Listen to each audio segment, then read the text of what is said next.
لە 12 ئایاری 1974 کچە کوردێکی قارەمان تەنها لەبەر کوردبوون و هەڵوێستە نەتەوەیەکانی لەلایەن ڕژێمی لە ناوچووی بەعسەوە لە سێدارەدرا. دواتر بە بووکی کوردستان ناوی دەرکرد. ئەو قارەمانەش شەهید لەیلا قاسمە. لەیلا قاسم حەسەن ساڵی 1952 لە گوندی بامیلی سەر بە شاری خانەقین لە خێزانێکی هەژار و کوردپەروەر لەدایک بووە. ساڵی 1958 چووەتە بەر خوێندن و قۆناغی سەرەتایی و ناوەندی لە خانەقین تەواو کردووە.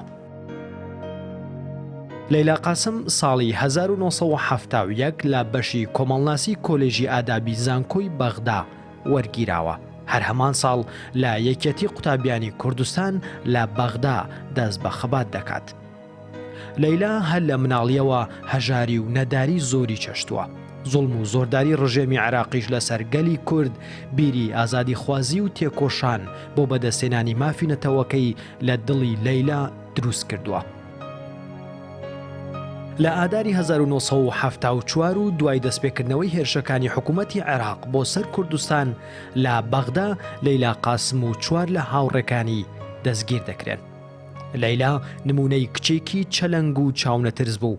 ئەشکەنجە و ئازاری وەحشیانەی جەلادەکانی بەعز نەیتوانی لەیلا لە هەڵوێستە نەتەوەیەکانی پەشیمان بکاتەوە.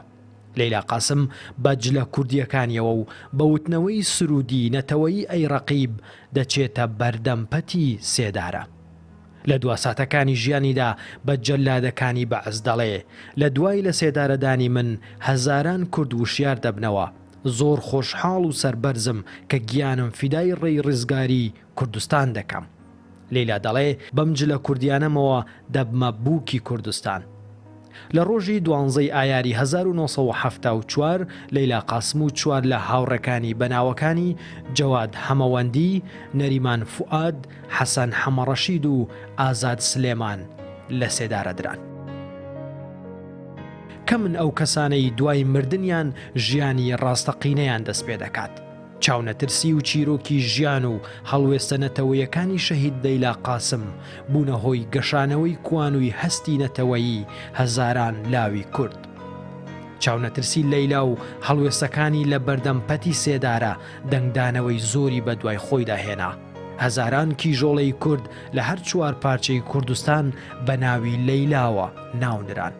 لەیلا قاسم بووەتە ناوێکی دیار لە ناو چیرۆک و داستان و هەڵبەستی شاعرانی کورد. هێمنی شاعر بۆ لەیلای قارەمان دەڵێ کە تۆ تۆرای لە چاوم وەک خەوی من، لە بسکت ڕەشترە مانگە شەوی من. بڕۆ مەجنون بە لەیلای خۆت مەنازە، کە ناوبانگی پتر دەرکرد ئەوی من. نەریمان هەورامی، کوردستان 24.